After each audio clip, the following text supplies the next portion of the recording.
Right? And I'm the chair adjudicator for this match. All right, good morning, everyone. My name is Alan Carter, and I'm one of the wing adjudicator for this match. All right, good morning, everyone. I am Najani Stewart, and I will be your second wing adjudicator for this match. Thank you, judges. The teams are familiar with the rules, so let the debate begin. Over to you, judges, and good luck, teams. Thank you once again, Paula Shea, and of course, I endorse that sentiment. Good luck, teams. Before we get started, though, just a reminder of the rules, well, the essential ones at least, the speaker times. Be reminded that your first minute will be indicated by that ding of a bell, and when you've gotten to your last minute, you'll hear another ding of that bell. Similarly, when you've spoken for 2 minutes, or when you're out of time, rather, you'll hear 2 dings of the bell. And, you know, we're kind enough to give you 10 seconds extra. So with the complete elapsing of your allotted time plus 10 seconds, you'll hear continuous dinging of the bell. All right? Now, how much time do you have to speak? If you're the first speaker, you speak for 7 minutes. If you're the second speaker, 6 minutes. We enter then into a period of exciting cross-questioning, following which we take a 1-minute pause. Then we resume with the reply speeches. All right? Reply speeches begin with that from the opposition team, followed by that from the proposition team. Teams, are there any questions? I know you're seasoned by now, so I understand you have no questions. At this time, we're delighted to invite the first speaker from the proposition team, Jessica Lewis, to open the debate. Hear, hear.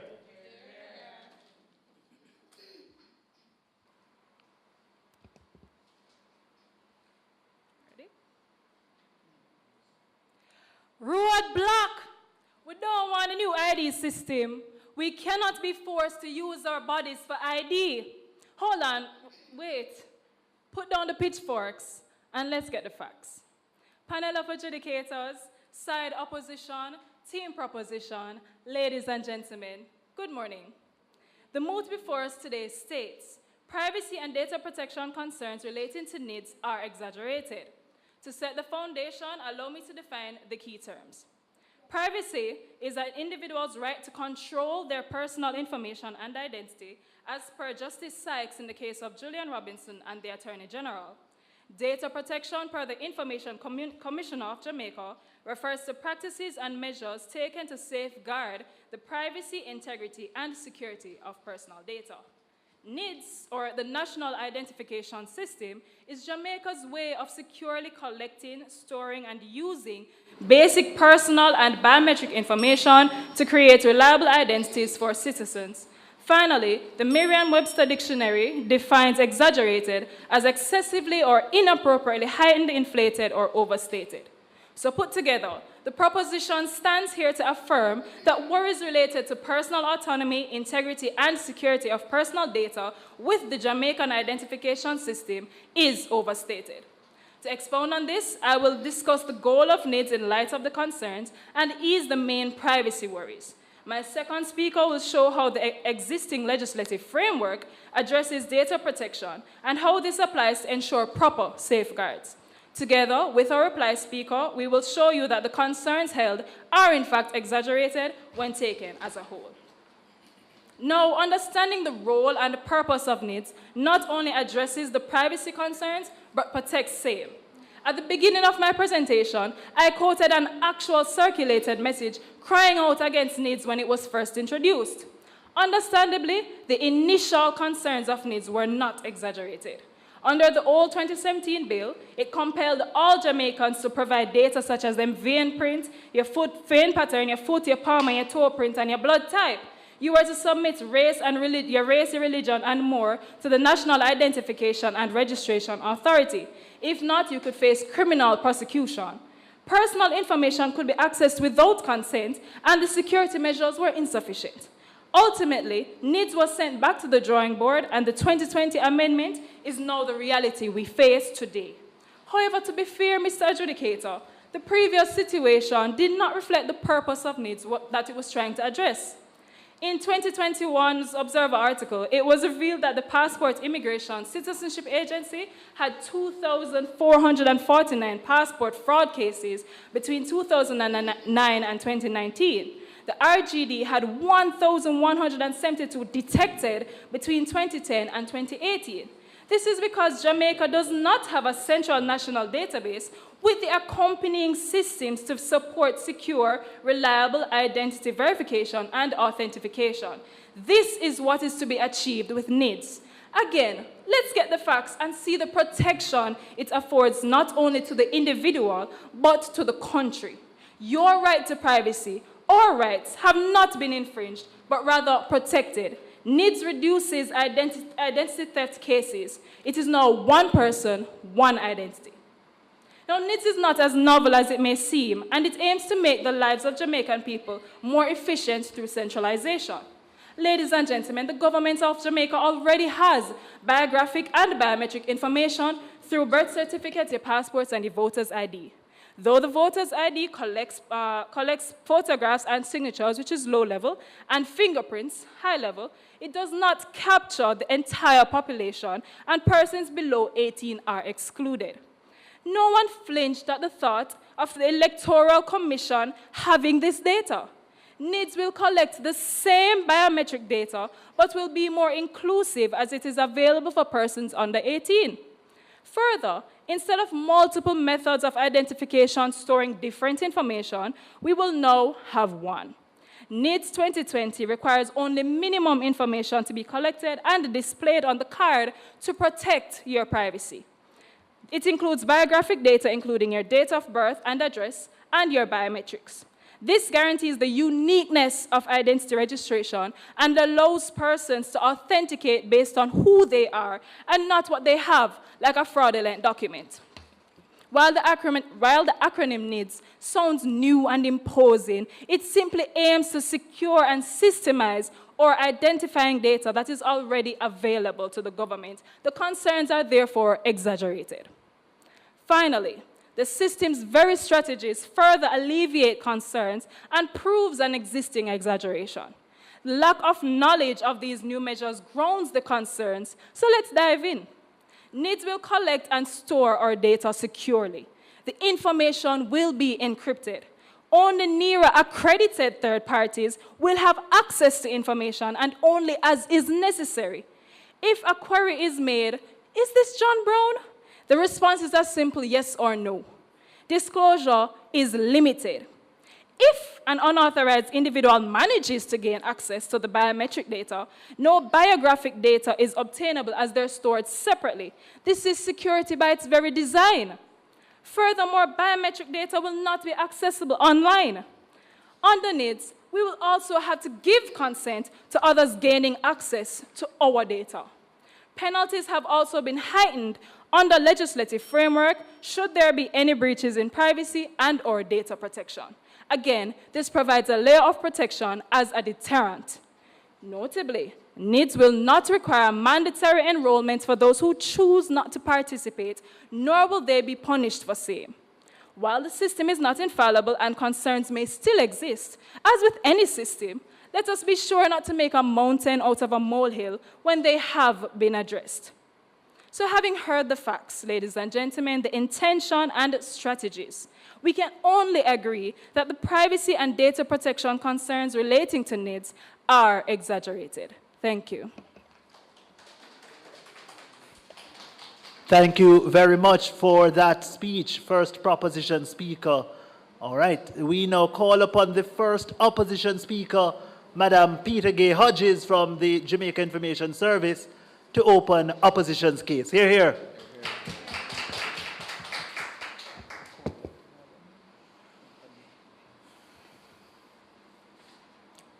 Mr. Chairman, I rise to open the opposition's stance on the moot.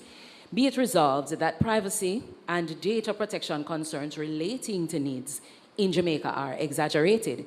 In a word, we reject that notion.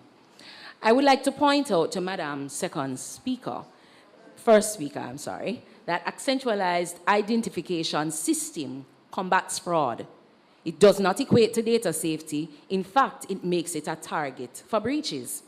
And let me just point out, the 2020 amendment is not a panacea. And what is displayed on the card pales in comparison to the 16 pieces of information that is required for the system, not the card. Ladies and gentlemen, I put it to you that the system can only fly if it can be proven beyond a reasonable doubt that the personal information that we seek to protect can be done with no possibility of a breach. I further submit that once there is reasonable doubt, that casts a shadow over the entire operation. The fact that there is a probability, even if it is a remote one, with several layers of protection with resiliency systems, that there can be a breach is worrisome. Point of information. Not at this time. This, friends, is a matter of intent versus outcome, and whether the one outweighs the other.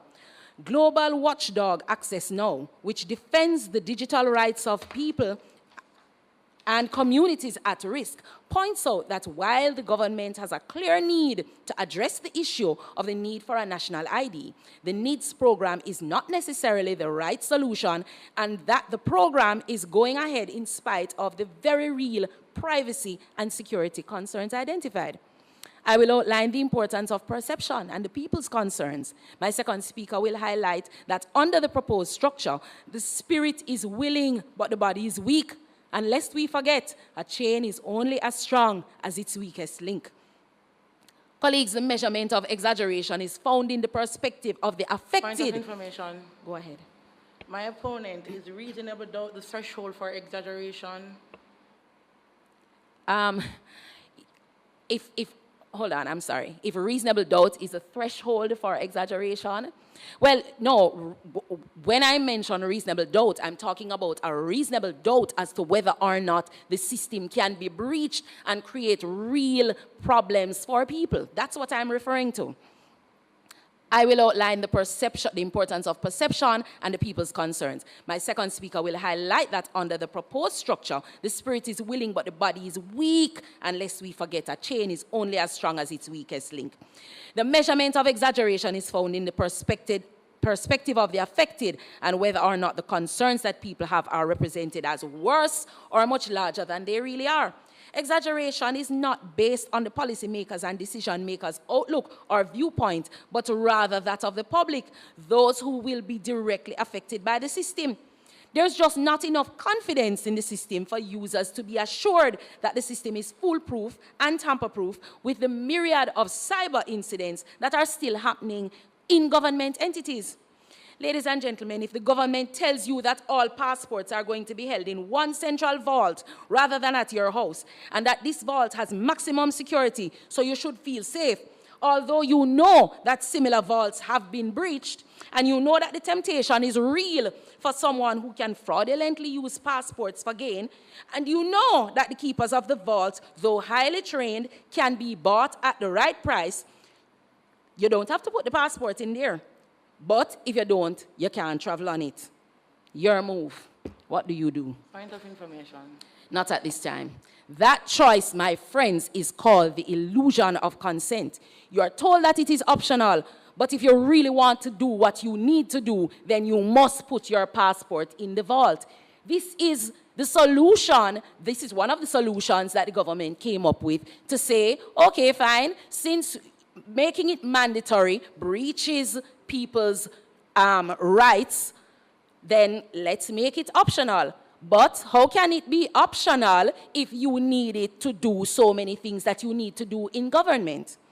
Civil society has been very loud about it. Jamaicans for Justice, Jamaica Youth Advocacy Network, Jamaica Accountability Meter Portal, to name a few, have all spoken. Again, Access Now points out clear flaws in the system.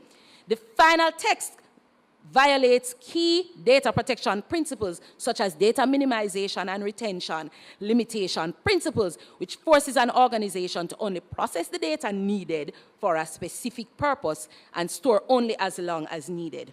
Further, besides collecting all of these different types of personal information, granting a third-party access through APIs to verify identity, NERA states that any other law can prescribe the disclosure of identity information.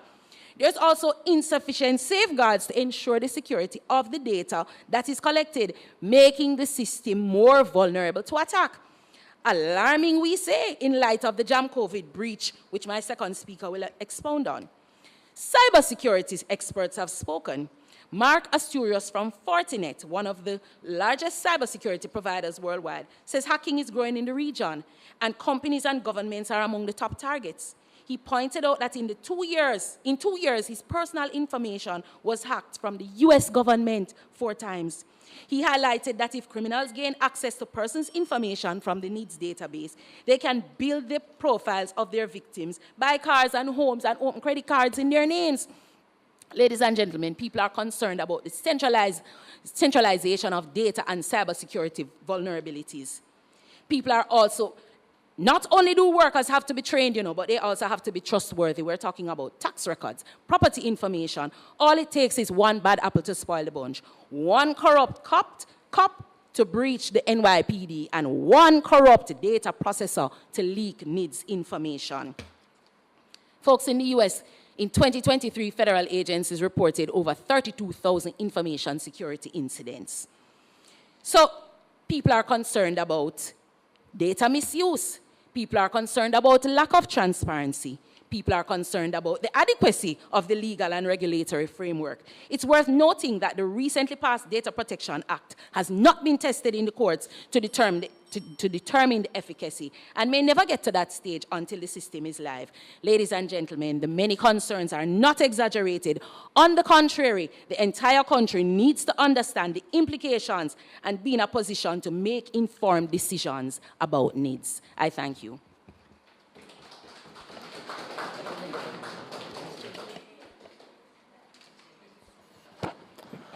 Thank you very much. First, opposition speaker. We go back to Team Administrative General's Department to hear from their second speaker. Let's make that speaker welcome. Hear, hear.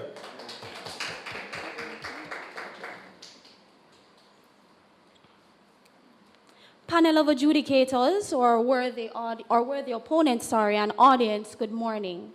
My first speaker would have already contextualized the moot, and it is now my job to outline how the concerns must be allayed based on the legislative framework. I will go into my substantives. To start, I will address the concern that NIDS allows for the disclosure of data without consent. The 2017 National Identification and Registration Act, NIRA, did not do enough to protect one's personal data, and it allowed for your data to be shared to others without your consent. But currently, these concerns are exaggerated. The challenge arose because we did not have a data protection bill to address the issues concerning the proper collection, processing, storage, security, and destruction of information collected. Luckily, we now have the Data Protection Act, which aids in dispelling the opposition's exaggerated privacy and data protection concerns. The Act applies to all organizations, and it tells them exactly what they can and can't do with your personal information. It sets out provisions regarding penalties for breaches and misuse of information. And point of information. Not accepted at this time. And it creates an independent oversight body in the form of the Information Commissioner. The Information Commissioner is responsible for monitoring compliance with the Act and disseminating information to the public. Now, I must note that consent is embedded in both legislation. Point of information. Not accepted at this time. It does not restrict persons from accessing goods and services. Persons will simply see it as beneficial, but the opposition is saying that it forces persons in the long run. That's not the case. Further, NIRA has established the National Databases Inspectorate, which is the authority responsible for the monitoring and conducting routine inspections for NIDS. It acts as a guard against the misuse of personal data. Consider Pam, who wants to open a bank account. In order to access her private information, the bank must request it from the National Databases Inspectorate. Pam's information is only disclosed if she has consented to the disclosure, or if there is an order given by the court and it becomes mandatory to disclose. This helps to keep PAM's information private and secure. Now, my worthy opponents, considering everything so far, wouldn't you agree that privacy and data protection concerns relating to NIDS are exaggerated? But let us move on to the concern not accepted at this time. Let us move on to the concern about insufficient safeguards to protect information. Many believe that the government cannot keep their information safe. That is what the opposition has said. But this is an exaggerated concern. The first speaker of the opposition said that there are insufficient safeguards, but NIDS is accompanied by its security system, the National Public Key Infrastructure, which is built with strong safeguards in place that are constantly improved to secure digital authentication. The National Public Key Infrastructure is the core security backbone for digital identification and differentiates the current national IDs from NIDS. So unlike the systems at the Electoral Office, this infrastructure is more secure. It offers a more protected firewall and enables end-to-end encryption of public information. Thus, it is not easily breached. The system detects any changes that take place accidentally or intentionally while data is stored or transmitted over the internet. If incorrectly implemented, NIDS would definitely have serious concerns, as in the case of Kenya, which has a similar NIDS system. Their rollout was very different from Jamaica, however, because Kenya would have neglected to adopt a comprehensive regulatory framework governing the collection of data. But this is the opposite. In Jamaica, we have safeguards such as the National Public Key Infrastructure, the acts which I have mentioned before, and the authorities which aid in the prevention of leaks and transfer of information without consent. There are also the data protection officers which act as watchguards for organizations to ensure that your data is protected. Each of these play a crucial role through their statutory mandate that have been carefully crafted to maintain privacy and data protection standards. Go ahead.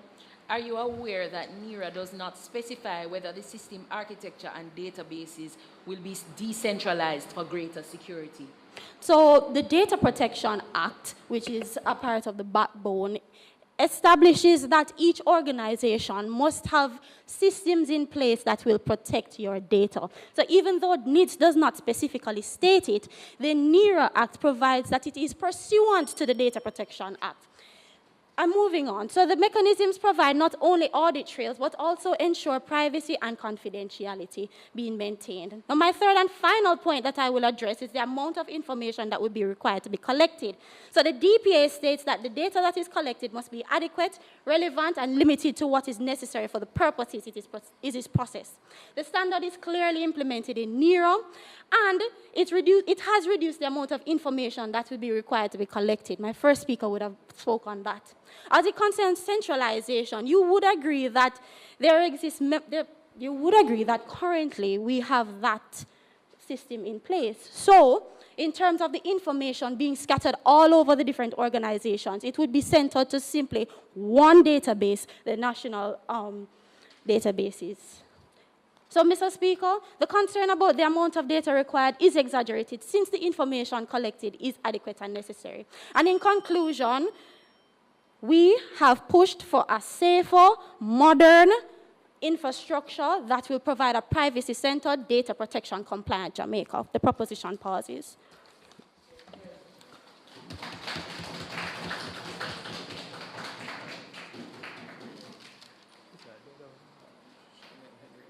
All right, thank you very much. That's the second speaker from the proposition team.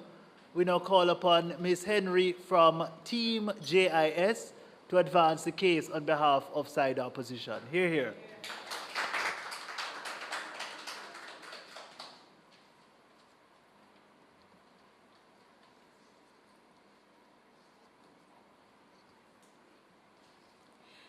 Ladies and gentlemen, esteemed judges and fellow debaters, good morning. Before I begin my speech, let me first address some points made by the proposition. They say that there is a national database inspectorate to ensure that NIDS and NERA is secure and oversee their activities. Yet this national database inspectorate is the same entity that has suffered for years from the presence of fake voters' IDs and dead electors voting during general elections. They've mentioned that there is a Jamaica data exchange platform, but I cannot, in good conscience, allow you to believe that this platform exists. The completion date set for this is September 2024. We are not yet there, and something that does not exist cannot provide security. I stand in furtherance of the position that privacy and data protection concerns related to NIDS are not exaggerated. As my first speaker highlighted, these concerns are not only varied, but they are also steeped in the probability, or a strong probability. I will focus on 2 points. These are the inadequacy of the local data protection efforts due to the lack of operational framework, and also share with you some local and international examples of data breaches that underscore the ever-present risks related to the collection and storage of personal information. You see, in a perfect utopian world, NIDS would be perfect. We are not saying NIDS is bad. We are saying there are concerns related to it which need to be addressed. Let us examine the current state of local data protection efforts. You see, a good data protection regime has 3 components: a legal, technical, and operational framework.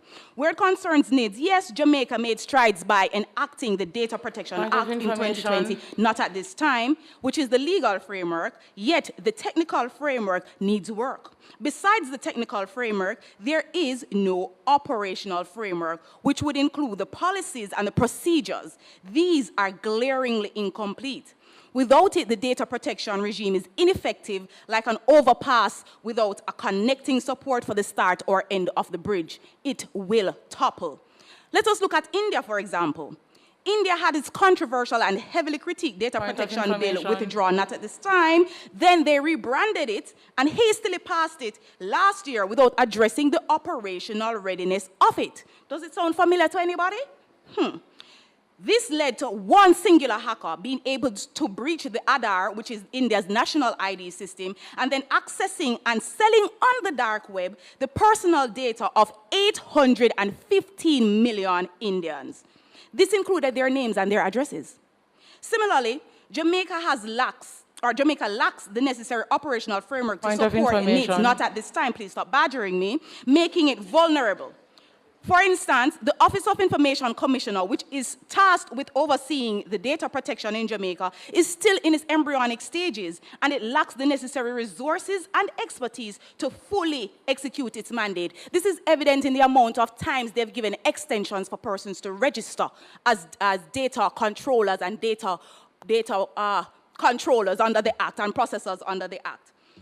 Anywho, NIDS is not yet operational, let us bear that in mind, and so you cannot see how it would work. You and I cannot see how it will work, and as such, our privacy and data protection concerns are not satisfied. This is where beta testing phase is needed to build public trust in the system and address our concerns. Secondly, let us consider examples of data breaches that highlight the risk of large-scale data systems. First American Financial Corporation suffered a data leak in 2019 and exposed 885 million file records, including social security numbers and driver's licenses. Point of information. Not at this time. In 2021, Facebook, which you're all familiar with, suffered a massive data breach in which the names, phone numbers, and passwords of over 530 million people were made public. These are just 2 of the biggest data privacy violations in recent years. But what do they have in common? They both use ISO 27001 standard for information security management system, yet they experience breaches. So now certainly, it would be hard for any Jamaican to believe that us brandishing our certification in this same standard would make our national database any more secure. Research conducted by Bromium in 2018 suggested that the average corporation spends $16.8 million annually on security. Both entities I mentioned previously have revenues in the billions, and as such can afford to spend that. Jamaica, on the flip side, received $68 million for the implementation of NIDS. Now, if this was dedicated to data security, which it is not, we would only be able to secure our database for 4 years. But let us not forget that regardless of the amount of money spent creating the greatest fortress of all time for data, from unauthorized access, all it would take, all of it would be futile against one singular instance of human error from an individual who is authorized to access the data from the inside. That is similar to JamCovid. In 2021, the JamCovid app experienced multiple breaches exposing the travel data and quarantine orders and quarantine locations for over 500,000 Jamaicans and visitors. Though JamCovid was touted as being cutting-edge technology in its time, the breach from the JamCovid app was caused by negligence and human error introduced by an individual working on the app. As a God-fearing country with many Christian beliefs, I leave you with the words of 1 Corinthians 10:23. All things are lawful, but not all things are profitable. All things are lawful, but not all things are edifying. This is the word of the Lord.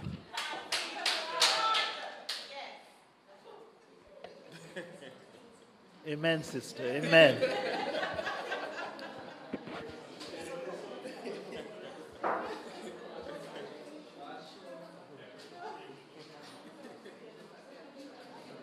I feel it's time for the benediction. No, but we have to collect the offering first. Anyway, thank you very much. Ladies and gentlemen, it's now time for the exciting cross-questioning section. And so we begin with 5 minutes on the clock. Yes? No, not just yet. That's after. That's after. Indeed. So we're going to move straight away into our cross-questioning section. 5 minutes on the clock. Team opposition, JIS, you get the first go at asking questions of team is it administrative or administrator? Oh, administrator general department. You know the rules. 20 seconds for a question, 45 seconds for a response. All right? You may begin, JIS, with your first question. Okay. Has there been an independent audit or review of the security protocols and data protection practices? And if so, what were the findings?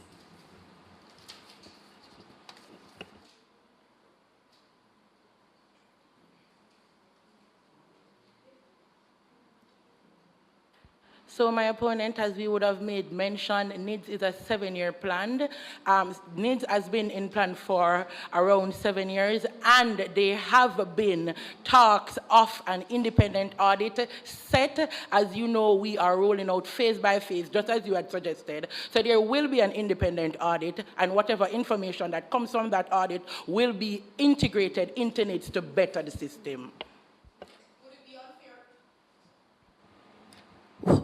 Would it be unfair to then say until that is complete or the concerns of the public related to privacy and data concerns are not exaggerated?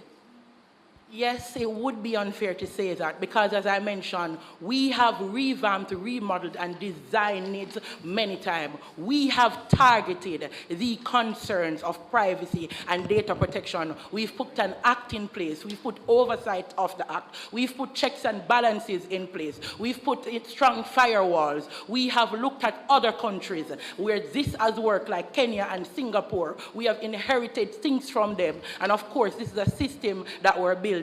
So unfair, yes. NIDS, yes. Also, just to add that we have implemented a pilot program that was saturated. So originally the amount was supposed to be 350 persons.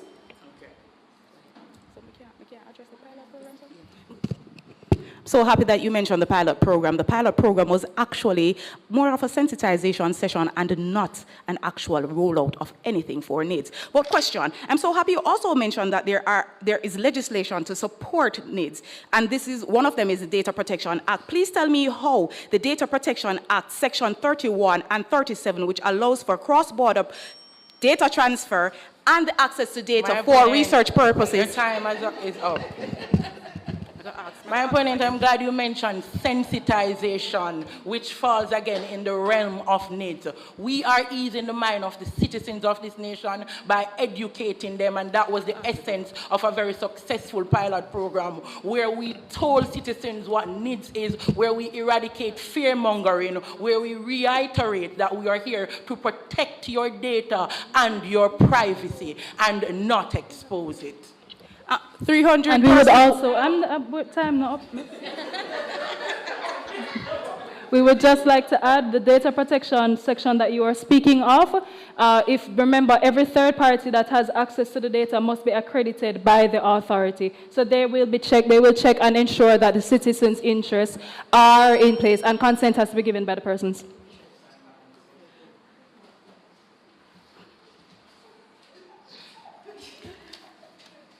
Again, my opponents, Data Protection Act Section 31 and 37, which allow for cross-border data transfer and the access to your data for research purposes. How can a law that has this make the Jamaican people feel comfortable knowing that persons are able to see in law, legally, their data?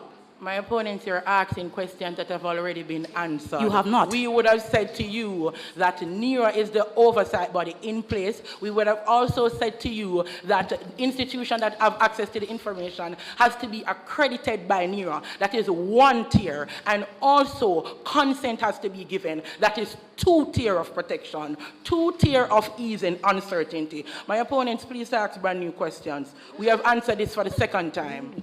How do you then? Again, NIDS also has a layer of protection. So even if you're worried about the cross-border, if you have a cross-border concern, the infrastructure, the key that is in place, protects that and detects changes and ensures integrity. Are you aware of what a cyber attack can do? With all of these protections in place, with all of the entities that have had attacks, how is it that you can guarantee that cyber attacks will not take place with all of this centralized information for Jamaican people? My opponents, never once did we give you an 100% guarantee or full proof. We have admitted to the fact that breaches can take place. However, it is how you react to those breaches, it's the safeguards that are in place, it's the magnitude of breaches. You yourself have stated breaches all over, and of course, Jamaica is no different. We're susceptible to breaches, but why not put our best foot forward? Why not put forward our strongest firewalls, our strongest encryption, a centralized system with different layers of protection? We're not saying that breaches won't happen. We are saying that we, the government, is prepared for those breaches, to correct those breaches, and we also have penalties in place. That is in the law.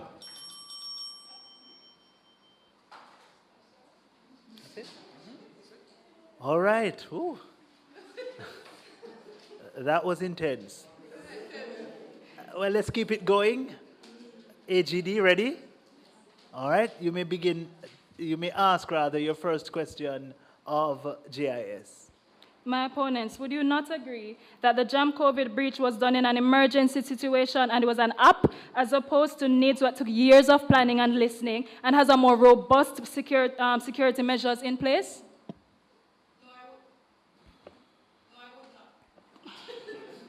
No, I would not. The breach did not occur as an emergency situation. The breach occurred because there was negligence on the inside of the app. The app was touted to have the latest data protection software and framework, yet it was breached because of negligence on the inside.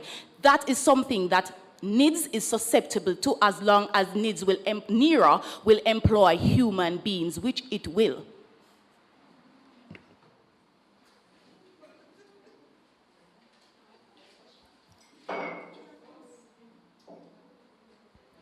My opponents, would you say that the perfect world that you speak about exists in Singapore and Kenya that currently has a mirror of needs that has been workable for the last 4 years?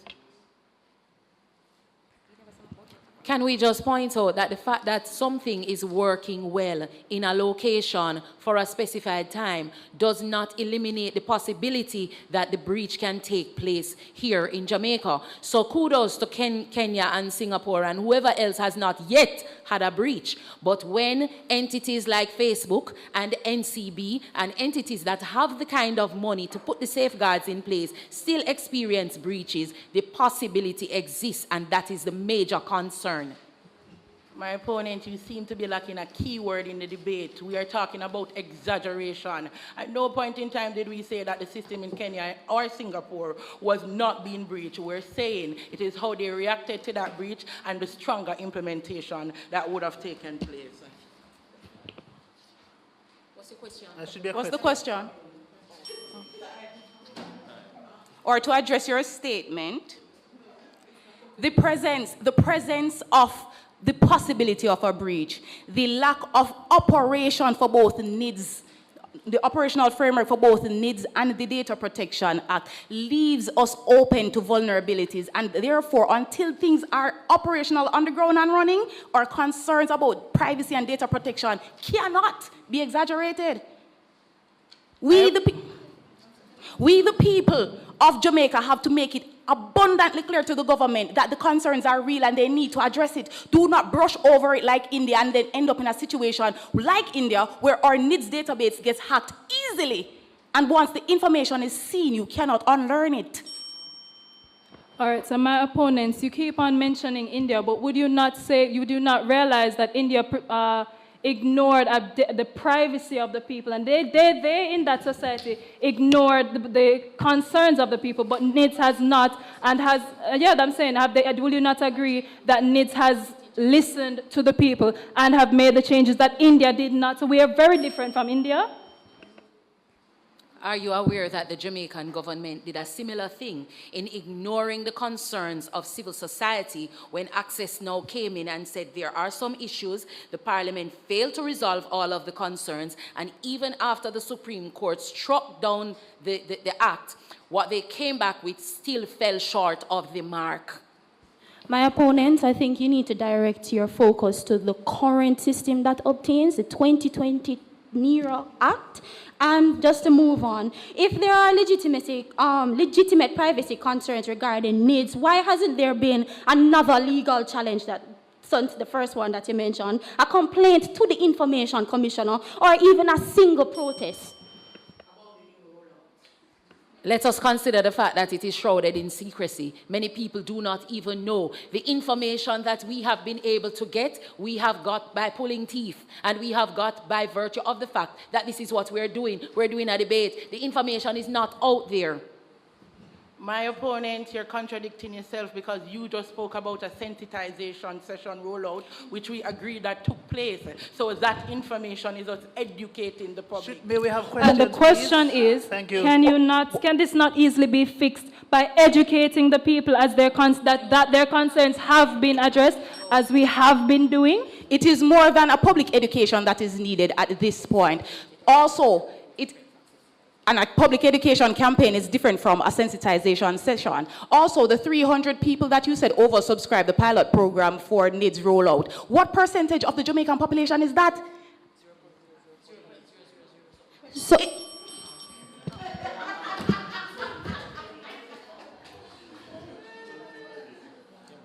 all right, thank you. Thank you. Oh, I'm delighted that we get a break right now to digest that sumptuous feast of information. All right, so we take that 1 minute break to allow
Sweet Jamaica is now on the move. The 2024 Jamaica Festival song will be selected this Saturday, July 13, and it will be live right here on PBCJ at 8:30 p.m. 10 finalists, 10 great songs, but there can only be one winner. And remember, your vote counts, so make sure you vote for your favorite song. Jamaica Festival Song Results Show live from the Jamaica College Auditorium, Saturday, July 13, 8:30 p.m. live on TVJ. Festival nice again.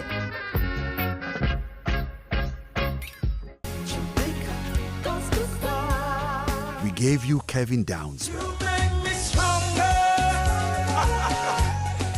We gave you Glacier Robinson. Hold my hand today.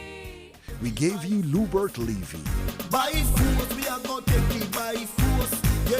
The JCDC Jamaica Gospel Star Competition is here again. 10 Gospel Warriors. 3 weeks of eliminations. 1 grand finale. Jamaica Gospel Star 2024. Starting Sunday, July 14, 5 p.m. Gospel music ministry at its very best.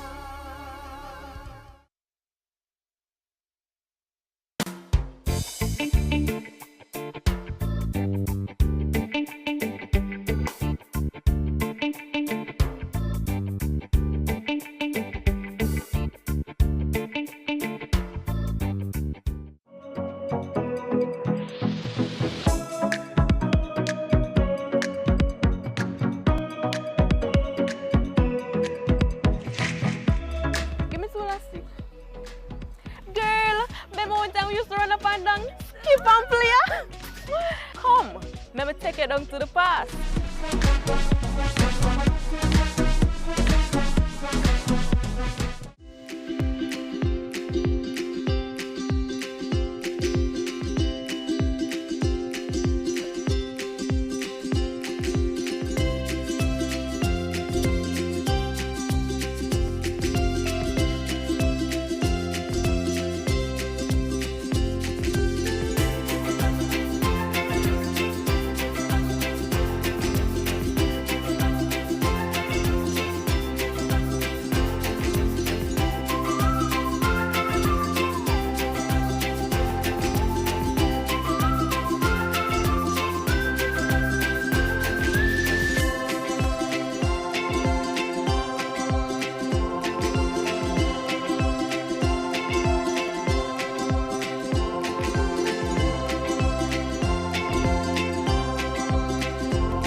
Those engaging and substantial reply speeches, beginning with that from Team Opposition.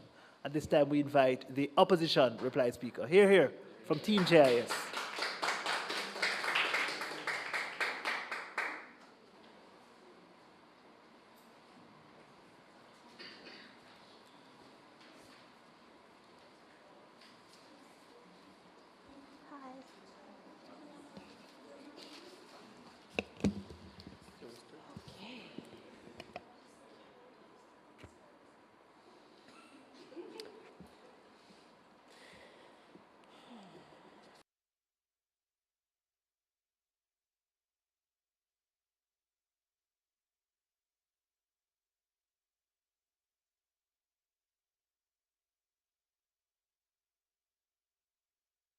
The following is brought to you by the Office of the Prime Minister. To fight crime and violence in your country, your government has invested over $9.7 billion into national security systems.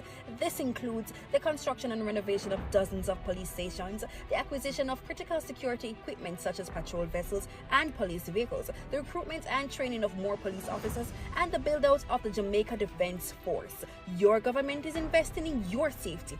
We are building Jamaica. The proceeding was brought to you by the Office of the Prime Minister.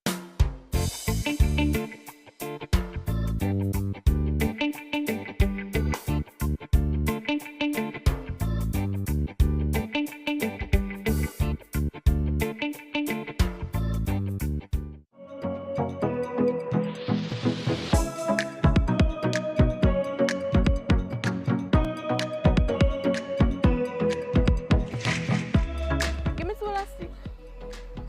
Girl, remember one time we used to run up and down? Keep on player. Come, let me take you down to the past.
Sweet Jamaica is now on the move. The 2024 Jamaica Festival song will be selected this Saturday, July 13, and it will be live right here on PBCJ at 8:30 p.m. 10 finalists, 10 great songs, but there can only be one winner. And remember, your vote counts, so make sure you vote for your favorite song. Jamaica Festival Song Results Show live from the Jamaica College Auditorium, Saturday, July 13, 8:30 p.m. live on TVJ. Festival nice again.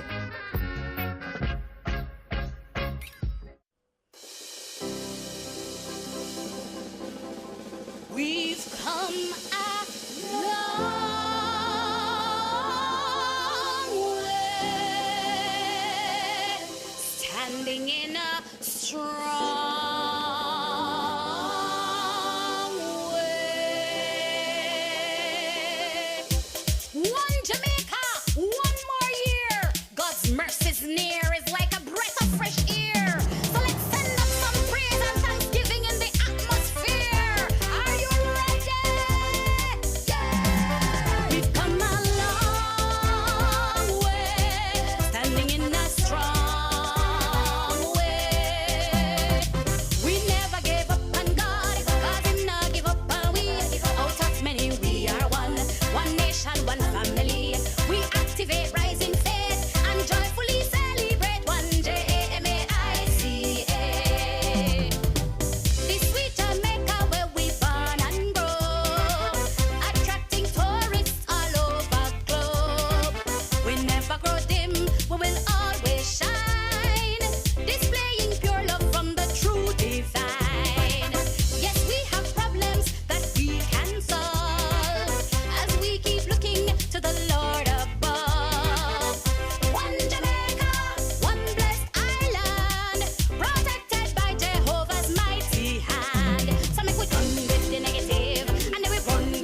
I lost my husband to gun violence.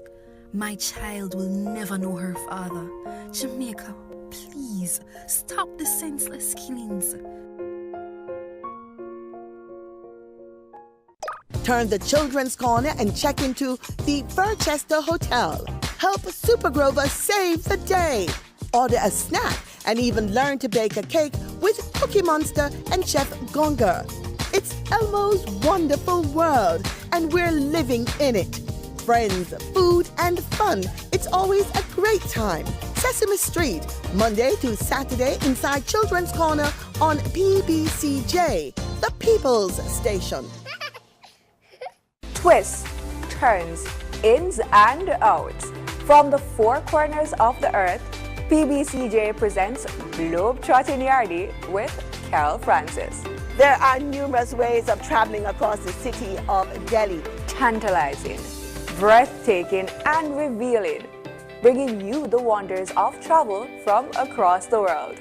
That's Globe-Trotting Yardie right here on PBCJ, the People's Station.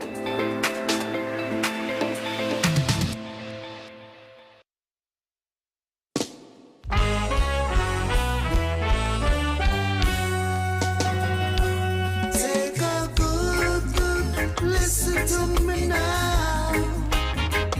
All about Jamaica. We gotta love each other.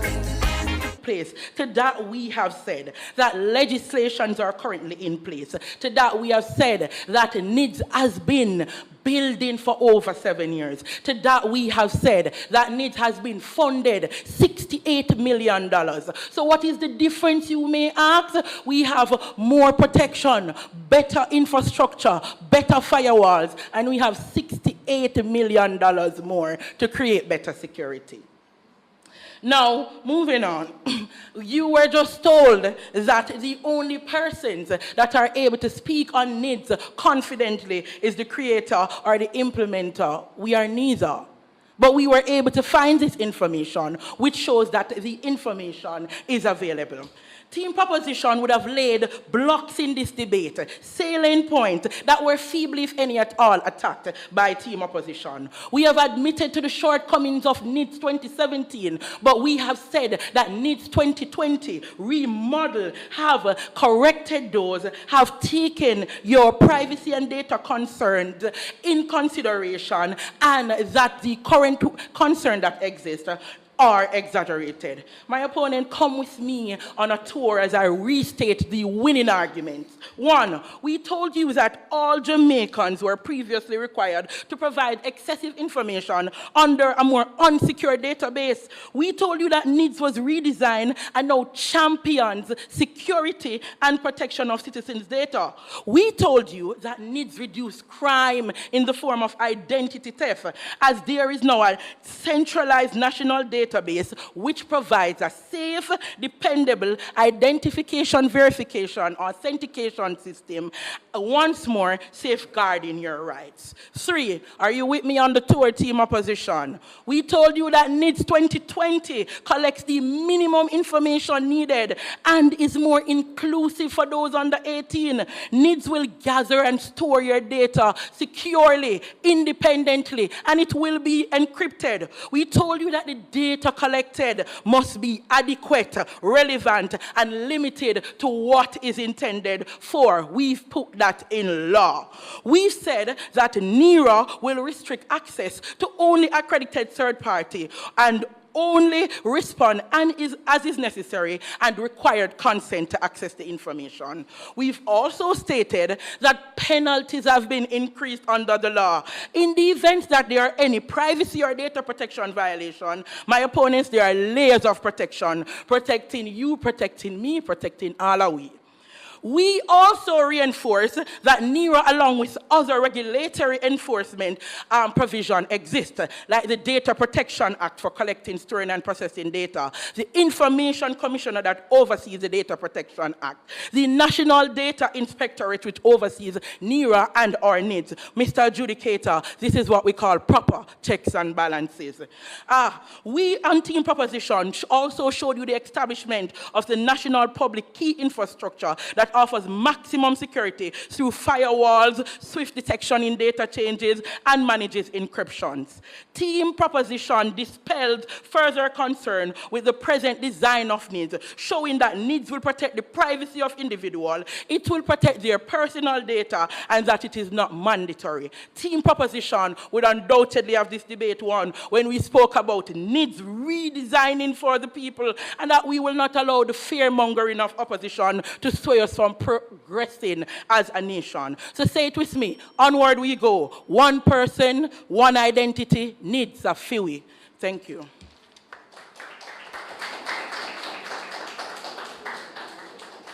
Thank you very much for concluding the debate. And with that, we are definitely at the end.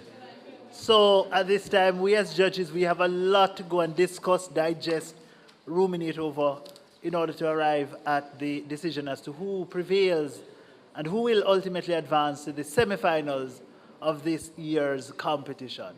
Thank you very much. Thank you, Jermaine. So to NIDS or not to NIDS, several biting arguments put forward by both sides, once again in debating the moot. Be it resolved that privacy and data protection concerns relating to NIDS are exaggerated. Thank you, teams, and the judges will now depart to deliberate, and as always, we will use that time to refresh ourselves.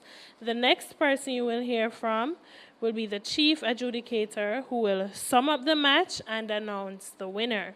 For those of you online, stay tuned. We will be right back.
the debate that just went on had to do with data protection, privacy needs, and whether or not concerns within the public at large surrounding the integrity and the capacity of needs to safeguard their privacy and their data, whether those concerns are exaggerated. That is a most topical issue. And so we were treated to a fantastic debate, an engaging contest. I think the teams deserve a round of applause.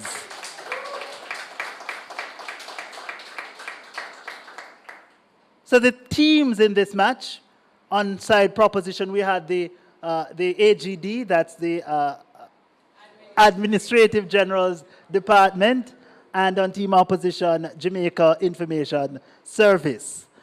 So we got from Team AGD a range of robust mechanisms that exist within NIDS to safeguard one's data, to ensure that privacy is maintained, multi-layered, multi-infrastructure, multiple mechanisms to ensure that data breaches are far and few in between, if at all possible.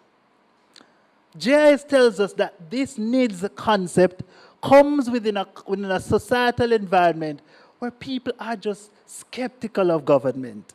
People look at the evidence that exists wherein governments would have lost data through things like COVID, that private entities like NCB would have lost data, that countries far afield, India, we heard about Facebook, having had data breaches. And it is within this context that they say people are justified in being concerned.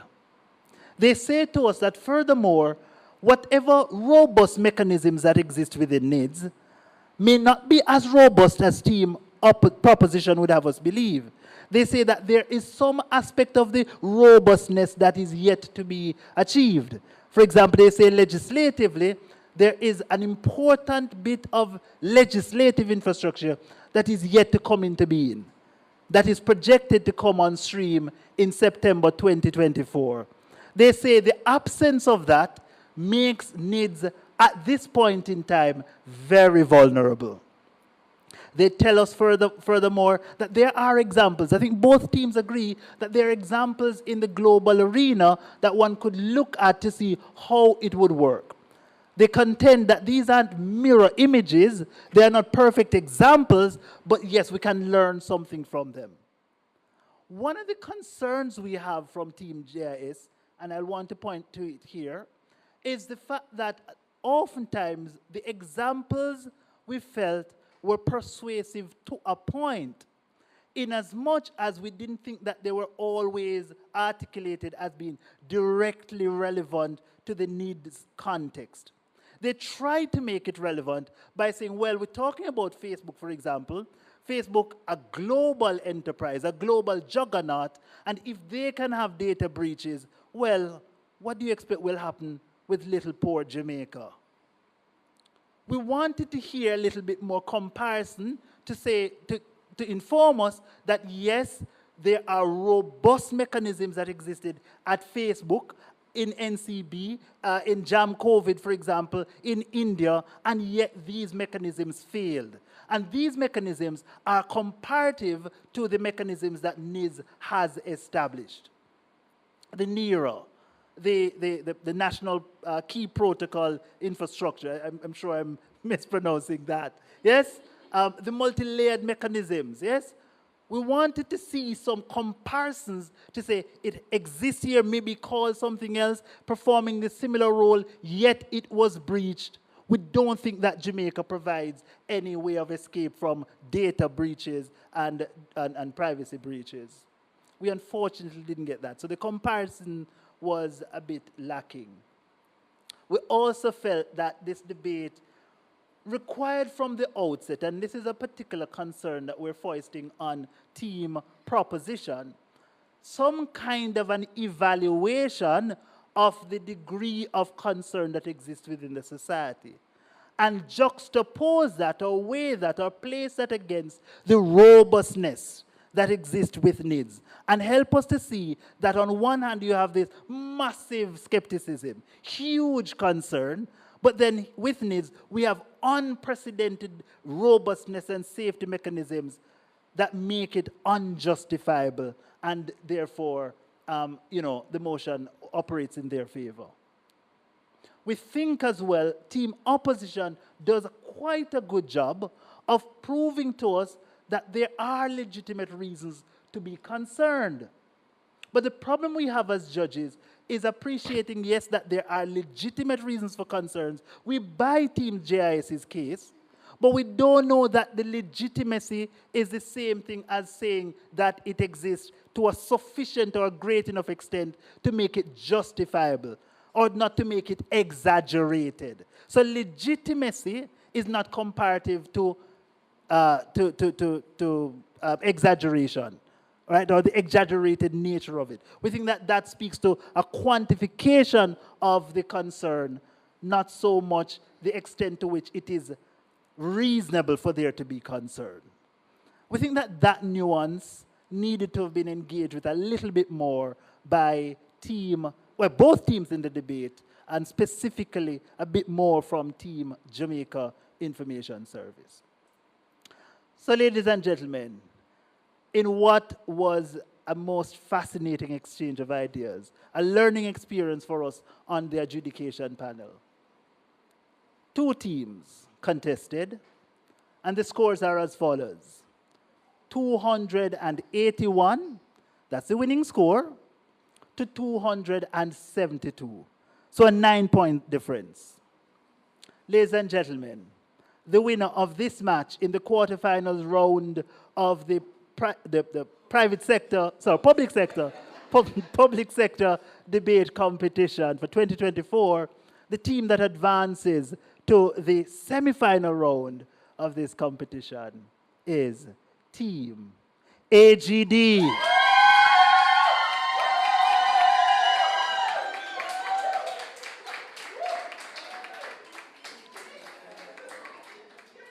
Congratulations, Team AGD. And let me get a strong round of applause for Team Jamaica Information Service.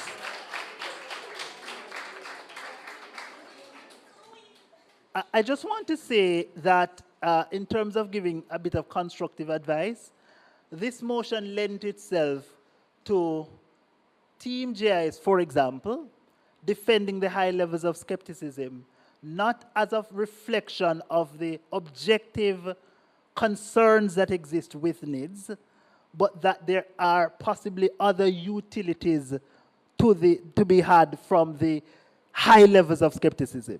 So, for example, when Team JIS tells us that government has earned the level of distrust that exists, we could have had something, well, irrespective of NIDS, this possibly pushes the government towards ensuring that there's greater robustness, there's greater communication to the citizen to earn the citizen's trust. That's a value or a benefit that is independent of NIDS.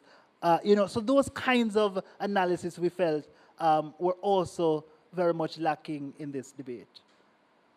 Now, who was the best debater? The best debater comes to us from Team AGD. That debater is Miss Cudian King.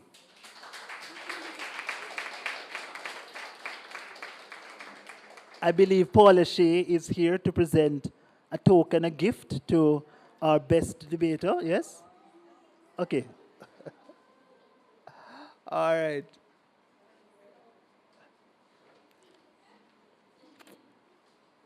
So, ladies and gentlemen, thank you so very much for tuning in. Hoping you enjoyed this contest and looking forward to having you on board, viewing and sharing and joining the conversation for the subsequent matches. Thank you.